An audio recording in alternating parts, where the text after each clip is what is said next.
நிதிஷ் சொல்லுங்க. 60,000 ரூபா. 60,000 ரூபாவா? 1,00,000 ரூபா. எதுக்கு? 50 லட்சம் ரூபா. பேஸ் பிரைஸ் 9 லட்சம். 1 கோடி ரூபா. எஸ். 2 கோடி ரூபா. போதும், அவ்வளவுதான். இப்படின்னு இஷ்டத்துக்கு நம்ம தூக்குறோம்ல, இந்த மாதிரி தான் இஷ்டத்துக்கு தூக்குனாங்க பிகேஎல் ஆக்ஷன்ல. ஒரு சில பேர் ஊன்னு தூக்கிட்டு இருந்தாங்க, ஒரு சில பேர் தூக்க வேண்டியதுலாம் தூக்காம ஐயோ என்ன பண்றதுன்னு தெரியாம யோசிச்சு விட்டாங்க. எஸ், பிகேஎல் 2024 ஆக்ஷன் ஆகஸ்ட் 15, 16 2 நாள்ல நடந்துச்சு. ஒரு செம்மையான ஆக்ஷனா இருக்குன்னு சொல்லிட்டு எல்லாரும் எதிர்பார்த்து போனா உண்மையாவே அது ஆக்ஷன் மாதிரி தான் இருந்துச்சு. என்னன்னா, சில பேர் தூக்குனாங்க, சில பேர் தூக்கல. எதிர்பார்த்த பிளேயர் இவ்வளவு போவார்னு பார்த்தா அந்த பிளேயரும் போகல. ஆனா இந்த பிளேயர் இவ்வளவு வருவார்னு பார்த்தா அவருமே அவ்வளவு வரல அப்படின்ற மாதிரி தான். நிறைய டிசப்பாயிண்டிங் மூமெண்ட் எக்கச்சக்கமா நடந்துச்சு. யாரெல்லாம் பெருசா போவான்னு நினைச்சவங்களோ அவங்களாம் போல, யாரெல்லாம் போக மாட்டான்னு நினைச்சவங்களோ அவங்களாம் பெருசா. இது எப்பவுமே நடக்கிறது தான். ஆனா இந்த வாட்டி ரொம்ப அநியாயமா நடந்ததுன்னு சொல்லுவேன். இது வந்து பிகேஎல் சீசன் 11 சொல்லிட்டு போயிடுவாங்க. ஆமா, 2024 சொல்ல வேணாம். ஓகே, திடீர்னு டிசம்பர் மாசம் வச்சு 2024 25 மாத்தவங்க. ஓகே, சீசன் 11 அதாவது PKL pro kabaddi league season 11 பொறுத்த வரைக்கும் பாத்தீங்கன்னா ஆக்ஷன் செம்மையா முடிஞ்சிருக்கு. அப்படி முடிஞ்சாலுமே இதுல ஒரு சூப்பரான விஷயம் ஒன்று நடந்திருக்கு. என்னன்னு பாத்தீங்கன்னா, கபடி கொஞ்சம் பெருசா இருக்குன்ற மாதிரி தான் பாக்குற மாதிரி ஒரு விஷயம் நடந்திருக்கு. என்னன்னு பாத்தீங்கன்னா, இது வரைக்கும் ஏலம் அப்படின்னாலே 2 கோடிக்கு வந்து பிளேயர் போறது ஒரு கம்மி ரேட்டா தான் இருக்கும். ஆனா இந்த வாட்டி வந்து பாத்தீங்கன்னா கிட்டத்தட்ட 8 நபர்கள் 1 கோடிக்கு மேல போயிருக்காங்கன்றது தான் சூப்பரான விஷயமா இருக்கு. ப்ரோ கபடி ஆக்ஷன் வரலாற்றிலேயே இந்த சீசன் மட்டும் தான் 8 பேர் கோடீஸ்வரரா இருக்காங்க ஒரே ஆக்ஷன்ல. அதுல 2 பேர் 2 கோடிக்கு. கபடி கத்துக்கிறேன்னு சொன்னேன். கிரிக்கெட் கத்துக்கிட்டீங்களா? எனக்கு கிரிக்கெட்டர் ஆக்குனீங்க. போற மேட்ச்லாம் டக்கு தான். சரி, ஓகே, வீடியோக்குள்ள போவோமா? அவ்வளவுதான், ஆரம்பிப்போமா?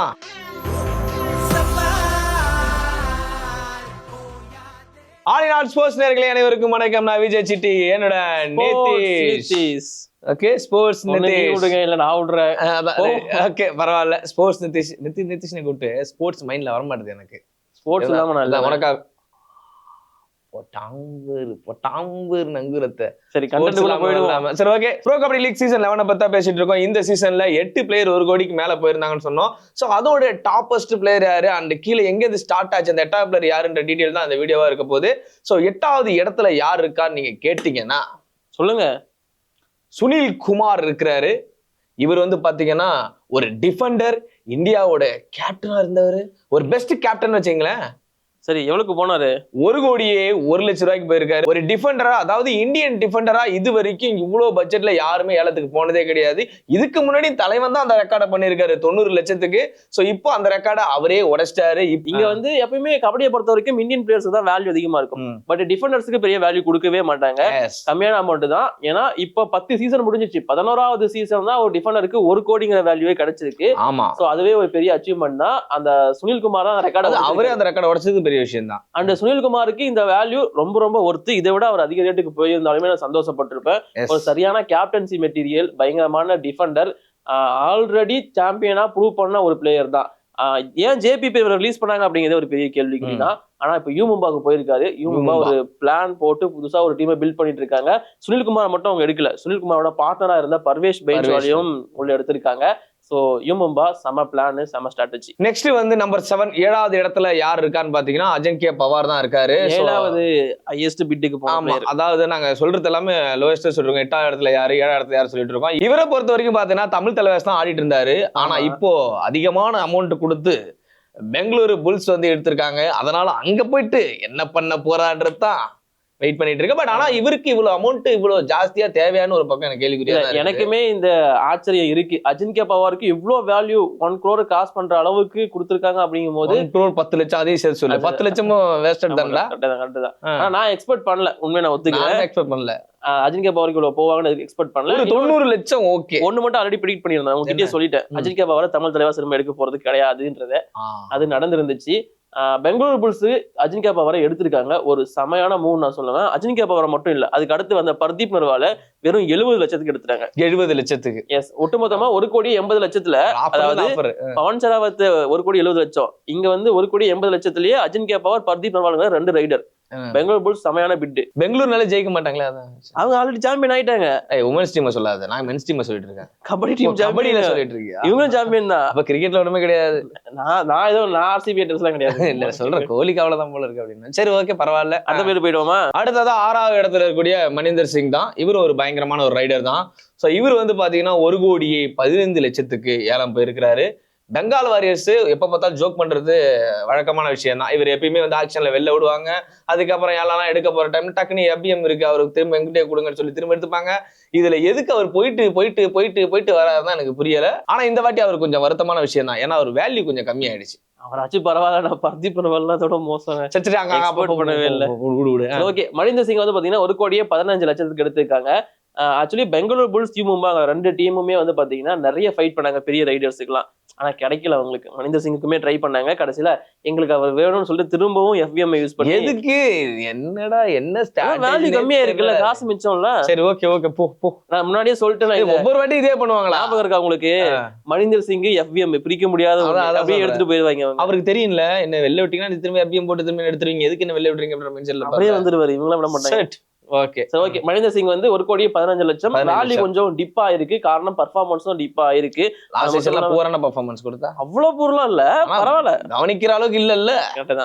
அடுத்ததாக 5வது இடத்தை பிடித்திருப்பவர் யாருன்னு பாத்தீங்கன்னா டாப் 5 குள்ள வந்துட்டோமா? ஆமா ஆமா ஆமா, டாப் 5 குள்ள வந்துட்டோம். எல்லாரும் எதிர்பார்த்து அந்த 1வது இடத்தை சொல்லுங்கப்பான்னு காத்துட்டு இருக்காங்க. வெயிட் பண்ணுங்க, 5வது இடம் வந்துட்டோம். சோ பரத் கூட தான் இவர் வந்து பாத்தீங்கன்னா 1,30,00,000 ஏலம் போயிருக்கிறாரு. இது வந்து அவருக்கான தொகையானு கேட்டீங்கன்னா கண்டிப்பா கிடையாதுதான் சொல்லுவோம்.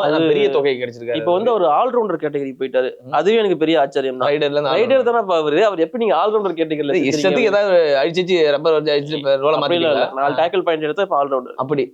Fine fine. ஆனா இவரோட ஹைட்டே இவருக்கு பயங்கர அட்வான்டேஜ் தான் இது. பரத்ல வந்து பாத்தீங்கன்னா ரொம்ப ஃபாஸ்டான ஒரு பிளேயர். ஒரு சின்ன இன்ஜுரி தான் அவரை வந்து எல்லாரையுமே அந்த இன்ஜுரி வந்து ஸ்லோவாக்கி விட்டுரும். பர்தீப் பர்வால் ஆரம்பிச்சு பெங்கால் வாரியர்ஸோட மனிந்தர் சிங், இப்போ பரத்தோடா, நிறைய பேர் நம்ம எடுக்கலாம். பவன் ஷராவத் ஸ்லோவா காரணமே அந்த இன்ஜுரி தான். இன்ஜுரி பெரிய பிரச்சனை தான். பரத்வாவுக்கு அதுவுமே ஒரு பிரச்சனையா இருந்துச்சு. ஆனா 1,30,00,000 கொஞ்சம் அதிகமா தான் இருக்கு. அதிகம் அதிகம் அதிகம் அதிகம் அதிகம். அவரே எதிர்பார்த்திருக்க மாட்டாரு. ஆனா பட் நீங்க என்னதான் அதிகம்னு சொன்னாலும் அவரு சந்தோஷமா தான் இருப்பாரு. ஏன்னா 1,30,00,000 கிடைச்சிருக்குல்ல. யூபி யோதாஸ் எடுத்திருக்காங்க. பர்தீப் பர்வாலை விட்டுட்டு பரத்வாவை எடுத்து அந்த இடத்துல பிளேஸ் பண்ணிருக்காங்க. பரத்வாவும் சுரேந்தர் கில்லும் சேம் ஹைட்டான ஒரு பர்சன். ஒரு நல்ல சாய்ஸ்னு கேட்டா நல்ல சாய்ஸ் தான். ஏலத்துல இவ்வளவு அமௌண்ட் போனதுதான் கொஞ்சம் அதிகமான ஒரு கேள்வியை கொடுக்குது. பரவாயில்ல, பரத்தோடா சுரேந்தர் கில் மேனேஜ் பண்ணிடுவாங்க டீம். அடுத்ததாக 4வது நம்பர் 1 நம்பர் 1 இல்லையா? 4வது ஷூராடா? கண்டிப்பா. எதுக்கு எடுத்து பாடுறா? 4வது இடத்துல நல்லா இருக்காரு. பிரிண்டிங் மிஸ்டேக் ஏதாவது தப்பாக வந்திருக்கு போறா? பவன் ஷராவத் இந்த டைம் ஹையஸ்ட் பிட்டுக்கு போகல. உண்மையா 4வது பிளேஸ் தானா? போல. சொல்லுங்க எவ்வளவு இது இல்ல வருத்தமா தான் இருக்கு. ஏன்னா 1,72,00,000 தான் போயிருந்தாரு பவன் ஷராவத். நாங்க இதுக்கு முன்னாடி போட்ட வீடியோல கூட சொல்லியிருந்தோம், பவன் ஷராவத் வந்து கோடியில பொருளுவாரு, கண்டிப்பா அவர் தான் நம்பர் 1 இடத்துக்கு வருவாரு அப்படின்னு சொல்லி எதிர்பார்த்துட்டு இருந்தேன். நம்பர் 3ல கூட இல்லைன்றது தான் எனக்கு வருத்தமா இருக்கு. நம்பர் 3ல இருக்கிற பேருக்கு அவங்க கொடுத்தது தப்பு அப்படிங்கிறது அடுத்து சொல்றத. ஆக்சுவலி நான் முன்னாடி வீடியோல சொல்லியிருந்தேன், பவன் ஷராவத்தோட ரெக்கார்டை வந்து முகமது ரேசா உடைக்க வாய்ப்பு இருக்குன்னு சொல்லிட்டு. இந்த ஆக்ஷன்ல முகமது ரேசாவை விட ஒருத்தர் மேல போயிருக்காரு. ஆனா பவன் ஷராவத் உடைச்சுதான் முகமது ரேசா மேல இருக்காரு, அது சொல்லிடுறேன் நானு. பவன் ஷராவத்தோட வேல்யூ டிப் ஆயிருக்கு. டொமஸ்டிக் பெருசா ஆடுறது கிடையாது, அது அவர்கிட்ட இருக்கிற மைனஸ். பவன் ஷராவத்தை பொறுத்த வரைக்கும் பாத்தீங்கன்னா ஒரு பயங்கரமான ஒரு ரைடர். இவரு ரைடர் தானே, ஆல்ரவுண்டர் சொல்லணும். இது வேற ஒரு பஞ்சாயத்து ஆக்கிறானுங்க. ஓகே, பவன் ஷராவத்தை பொறுத்த வரைக்கும் பாத்தீங்கன்னா ஒரு பயங்கரமான ஆல்ரவுண்டர் தான். இவரை வந்து தெலுங்கு டைட்டன்ஸ் என்னதான் பயங்கரமா ரீட்டைன் பண்ணியிருந்தாலுமே எஃபிஎம் கார்டு தானே வழக்கம் போல அதான் பண்ணுவாங்க. ஏன்னா இவர் சரியான பிளேயரு. ஆனா நான் நினைச்சு பார்க்கல இந்த மாதிரி ஒரு அமௌண்ட்டுக்கு தான் அவர் வேல்யூ இருக்கும்னு சொல்லி. அது காரணம் நீ சொன்ன மாதிரி தான், டொமஸ்டிக்ல பெருசா கான்சென்ட்ரேட் பண்ணாம இப்படி இருந்தா. அதாவது இன்னொன்னு வந்து கொஞ்சம் பர்ஃபார்மன்ஸ் வந்து டிப் ஆயிருச்சு. ஆனா பவன் ஷராவத் தான் ஸ்டார் பிளேயருங்க, தனியா டீமை வின் பண்ண வச்சிருவாரு. பிரச்சனையும் அதான், தனியா அவர் மட்டும் ஆடிட்டு இருப்பாரு, டீம் ஆடாது. அது உண்மை. பட் இருந்தாலும் இந்த வாட்டி மிஸ் ஆகாது அப்படின்ற மாதிரி தான். ஏன்னா தெலுங்கு டைட்டன்ஸ் திரும்ப வெளில விட்டு திரும்ப எடுக்கிறாங்கன்னா ஒரு பிளான் இருக்கும். பவன் ஷராவத் மேல உள்ள நம்பிக்கை தான். ஒரு சூப்பரான பிளேயர் உள்ள இருக்கும்போது டீம் கரெக்டா இருக்குன்றது. பட் செல்ஃபிஷாவும் சம்டைம்ல இருக்குன்றதுக்கு நீ சொல்றது புரியுது எனக்கு. பட் பார்க்கலாம். ஆனா என்ன பண்றது, என் தலைவன் 4வது இடத்துல இருக்கான்றது ரொம்ப கஷ்டமா இருக்குது. சரி, 4வது இடத்தை விடுங்க, 3வது இடத்துக்குள்ள வாங்க. 3வது இடத்துக்கு வரும். இந்த பிளேயர் வந்து நான் சொல்லியிருந்தேன் டாப் 3க்குள்ள இருக்க நிறைய பாசிபிலிட்டிஸ் இருக்குன்னு சொல்லிட்டு. ஆமா சொல்லியிருந்தேன்டா வீடியோல. குமன் சிங் 1,97,00,000. நான் டாப் 3க்குள்ள இருப்பான்னு சொன்னேன். ஆனா நீங்க இவ்வளவு வேல்யூ நீங்க போய் நினைக்கப்பறம் தெரியும். டாப் 3னாவே அவன் வந்துரும். நான் எனக்கு அதிகபட்சம் நினைச்சேன் இந்த வாட்டி 2 கோடிக்குள்ளதான் முடியும் நினைச்சேன். 2 கோடிக்குள்ளதான். இவர் 1,50 1,40 ஆனா டாப் 1 எங்கேயே போய் நிக்குது. நான் என்ன பண்றது? ஆனா குமன் சிங்குக்கு 1,97,00,000 ரொம்ப ரொம்ப ஹை வேல்யூ. குஜராத் ஜெயன்ஸ் எடுத்திருக்காங்க. குஜராத் ஜெயன்ஸ் ரீடைன் பண்ண 2 பேர் இருக்காங்க, ராகேஷ், பர்த்திக் தாகியா. அவங்கள விட குமன் சிங் பெட்டர் ரைடர் கிடையவே கிடையாது. ஆனா இது ஓப்பனாவே சொல்றேன், குமன் சிங்கை விட பெட்டர் ரைடர் அவங்க கிட்ட இருக்காங்க. எதுக்கு இவருக்கு 1,97,00,000? நான் சொல்றேன்பா, நான் 1,40 எதிர்பார்த்தேன்பா நானு. ஆனா இவங்க இவ்வளவு தூரம் போவாங்க நானும் எதிர்பார்க்கல. பட் இருந்தாலும் ஓகே, 1 கோடி ஒருத்து குமன் சிங், அஜின்கா பரமாயான பிளேயர்ஸ்லாம். அதை விட நீங்க அதிகமா போனீங்கன்னா அது எக்ஸ்ட்ரா அமௌண்ட் தான். குஜராத் ஜெயின்ஸ் கொஞ்சம் தப்பு பண்ணிட்டாங்க ராம்மேகர் சிங். சோ விட்டுருங்க அது. இது என்ன பிரமாதம், இது ஸ்பெஷல் ஐட்டம் இனிமே தான் இருக்கு. அது அதுக்கப்புறம் 2வது இடத்துல முகமது ரெசா. ஸோ எல்லாரும் எதிர்பார்த்த ஒரு பிளேயர், இவர் ஒரு ஓவர்சீஸ் பிளேயரும் கூட. ஸோ ஸ்டில் இவர் வந்து ஹரியானா ஸ்டேட்டுக்காக ஆட போறாரு இப்ப இந்த வாட்டி. ஸோ எல்லாருமே எதிர்பார்த்துட்டு இருந்தது எவ்வளவு பட்ஜெட்டுக்கு போவாரு அப்படின்னு சொல்லிட்டு 2,07,00,000 போயிருக்காரு. இவரு தான் இந்த லிஸ்ட்லயே வந்து 2 கோடி தாண்டின 2வது player. Actually overall pro kabaddi league season 11 ஆக்ஷனை பொறுத்த வரைக்கும் ஃபர்ஸ்ட் 2 கோடி தாண்டவர் இவர் தான். ஆக்சுவலா இவர் தான் ஃபர்ஸ்ட் வரணும்னு நினைச்சேன். ஆக்ஷன்ல ஃபர்ஸ்ட் வந்த பிளேயரும் இவர் தான். Yes definitely. அப்பவே வந்து எல்லாரும் தூக்க ஆரம்பிச்சிட்டாங்க. அப்ப இவர் மேல வந்து நிறைய பெட்ஸ் வந்து வர ஆரம்பிச்சது, நிறைய பிரஷர்ஸ் ஆரம்பிச்சது. எல்லாருமே வந்து கை தூக்கிட்டு இருக்கும்போது ஒரு வழியா ஹரியானா லாக் பண்ணிட்டாங்க 2,07,00,000. மன்பிரீத் சிங் வந்து பாத்தீங்கன்னா செமையான ஒரு பிளான் போட்டிருக்காரு ஹரியானாவுக்காக. Already defence and raiding unit நல்லா வச்சிருக்காங்க. லெஃப்ட் சைடு கார்னர் கொஞ்சம் வீக்கா இருந்துச்சு, அந்த இடத்த ஃபில் பண்றதுக்காக முகமது ரெசாக்கு 2,07,00,000 ஒர்த் பிளேயர்ப்பா. தமிழ் தலைவாஸ்க்கு ஒரு அமௌண்ட் இருந்துச்சுல்ல. ஆக்சுவலி டாப் 2ல பை பண்ணிருக்க 2 டீமுமே ஹரியானா ஸ்டீலர்ஸ், தமிழ் தலைவாஸ். அவங்களோட பட்ஜெட் 2,57,00,000 தான். அதுல 2 கோடிக்கு மேல ஒரே பிளேயருக்கு செலவு பண்ணிருந்தாங்க ஃபர்ஸ்ட் டேல. Super super. இவங்க முகமது ரெசா எடுத்ததுக்கு அப்புறமா வெறும் 49 லட்சம் மட்டும் தான் எப்படி இருக்காங்க அப்புறம் நடந்துச்சு. இது அவ்வளவுதான் இருக்கும். அடுத்த டீமுக்கு இன்னொன்னு சொல்றேன். அண்ட் முகமது ரெசா சரியான ஒர்த் பிளேயர், அது சொல்லுவோம். பெஸ்ட் ஆல் ரவுண்டர் என்ன பொறுத்த வரைக்கும் இப்போ ப்ரோ கபடில முகமது ரெசா தான் டெஃபினெட்லி. சோ முதல் இடத்துல யார் இருக்கா அப்படின்னு பாத்தீங்கன்னா, ஒவ்வொரு வருஷமும் ஆக்ஷன்ல ஆக்டிவா இருக்க நாங்க, கப்ல ஆக்டிவா இருக்க மாட்டோம்னு சொல்றேன். பரவாயில்ல, தமிழ் தலைவாஸ் தான் சொல்லிட்டு இருக்கீங்க. தமிழ் தலைவாஸ் எத்தனை வாட்டி வேணா சொல்லலாம். சீசன் 9ல ஒரு ரெக்கார்ட் செட் பண்ணாங்க. அதிகமான விலைக்கு ஒரு பிளேயர் எடுத்து பவன் செராவத் 10 நிமிஷம் தான் ஆடினாரு, போயிட்டாரு. இப்ப சீசன் 11லயும் அதிகமான அமௌண்ட்டுக்கு வாங்குற பிளேயர் வந்து சச்சின் தெண்டுல்கர். எடுத்தது தமிழ் தலைவாஸ் 2,15,00,000. இதாங்க ஹையஸ்ட் அமௌண்ட். சோ இவர் தான் ஃபர்ஸ்ட் வந்து அவரை எடுத்ததுக்கு அப்புறம் வேல்யூ எழுது தெரியுமா? பேலன்ஸ் 42 லட்சம், 41 லட்சம் தான். அவ்வளவுதான் இருக்கு. அப்புறம் அதுக்கப்புறம் 3 பேர் மட்டும் தான் எடுக்க முடிஞ்சது தமிழ் தலைவாஸ். தமிழ் தலைவாஸ் கொஞ்சம் எக்ஸ்ட்ரா அமௌண்ட் கொடுத்துட்டாங்க சச்சின் தெண்டுல்கருக்கு.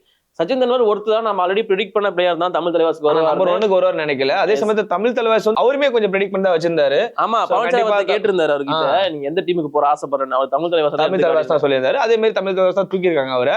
அண்ட் ஸ்டில் அவருக்கு இவ்வளவு பட்ஜெட் ஓகேன்னு கேட்டீங்கன்னா கண்டிப்பா கிடையாதுன்றது தான் நான் பர்சனலா சொல்லுவேன். இவ்வளவு பட்ஜெட் நீங்க ஒரு பிளேயருக்கு நீங்க கொடுத்தீங்கன்னா அடுத்தது இருக்க 4 பிளேயர்ஸ், அது அடுத்த வீடியோல நாங்க சொல்றோம். ஏன்னா அதுலயுமே கொஞ்சம் குளறுபடி நடந்துச்சு. ஏன்னா ஒரு கம்மி பட்ஜெட் ஓவர்சீஸ் பிளேயர் எடுத்தாங்க, அதுக்கப்புறம் ரொம்ப வேலிடா டி கிரேட் போனாங்க பிளேயர்ஸ் எடுக்கிறதுக்கு. 4 பிளேயர்லாம் இல்ல, 3 தான் எடுக்க முடிஞ்சது. அதான் 4 பட்ஜெட் 4 சச்சின் சேர்த்து 4 சொல்றேன். சோ அதுக்கப்புறம் 3 பிளேயர்ஸ் மேல கான்செப்ட் பண்ணா அதுல ஒரு ஓவர்சீஸ் பிளேயர், அதுக்கப்புறம் டி கிரேட்ல இருக்க ஒரு பிளேயர் வர எடுக்க வேண்டிய சூழ்நிலை. இதுக்கெல்லாம் என்ன காரணம்னா மொத்த மனத்தை தூக்கி இங்க கொடுத்ததான் காரணம். இதுலயும் பெரிய குடும்பம் என்னன்னா, சச்சின் வந்து 1.75 இல்ல 70 ஒர்த்து நான் சொல்லுவேன். ஆனா இவங்க 2 போயிட்டாங்க. 2 crores போனதுக்கு அப்புறம் இவங்களே திரும்ப கைத்துக்கு 2.15 வந்தாங்க பாத்தியா? அது ஸ்ட்ராட்டஜி. ஏன்னா பட்னா பையர்ஸ் எஃப்எம் யூஸ் பண்ணிட கூடாதுங்கிறதுக்காக எக்ஸ்ட்ரா 15 லட்சத்தை ஏத்திட்டாங்க. தமிழ் பிளேயர்ஸ் மேல கான்சென்ட்ரேஷனே போடல உங்களுக்கு. இல்லையே, அதான் போகாது. அதான் ஆல்ரெடி 2 பேர் வச்சிருக்கோம்ல பேருக்கு. 11ஆம் சீசன் முடிஞ்சு 12ஆம் சீசனுக்கு ஆக்ஷன் ரெடி ஆகுங்க. வேற வழியே கிடையாது உங்களுக்கு எல்லாம். இல்லண்ணா, நல்ல டீம் தானே, இந்த டைம் ஏதாச்சும் பண்ணுவாங்கண்ணா. கண்டிப்பா. சரி, பாக்குறேன். அதுக்கோசம் தான் காத்து நிக்கிறேன். சரி, முடிச்சிருவோம். அது பேசிப்போம். Okay sir, Tamil Thalaivas video அடுத்து வரும். அதுல ஃபுல்லா டீடைலா நீங்க பார்க்கலாம். ஏன்னா தமிழ் தலைவாஸ் என்ன நடந்துச்சு, எத்தனை பிளேயர் எடுத்தாங்க, யாரெல்லாம் பக்கமான ப்ரெடிக்ஷனா இருந்துச்சு, எந்த சூழ்நிலையில சில பிளேயர் எடுக்க வேண்டிய சூழ்நிலை வந்துச்சு அப்படின்றது முதல்ல டீடைலா பார்க்கலாம். அண்ட் ஸ்டில் இந்த PKL சீசன் 11 பொறுத்த வரைக்கும் சூப்பரான ஒரு ஆக்ஷனா நடந்திருக்குன்னா டெஃபினட்டா நடந்திருக்கு தான் சொல்லுவேன். பட் ஆனா இந்த பிளேயர் செலக்ஷன்ல தப்பு நடந்துச்சே தவிர, பட் கபடி பிளேயர்ஸோட வேல்யூ ரொம்ப அதிகமாயிட்டு இருக்கு, ரொம்ப பெருசா ஆயிட்டு இருக்குன்றது இந்த சீசன் பெரிய ஒரு எடுத்துக்காட்டா தான் இருக்கு. இந்த ஆக்ஷன் அதுக்கு பெரிய எடுத்துக்காட்டா தான் இருக்கு. ஸோ தொடர்ந்து வீடியோ பாருங்க. வழக்கம் போலதான் சப்ஸ்கிரைப் பண்ணுங்க, ஷேர் பண்ணுங்க, தொடர்ந்து எங்களுக்கு சப்போர்ட் பண்ணுங்க. நன்றி.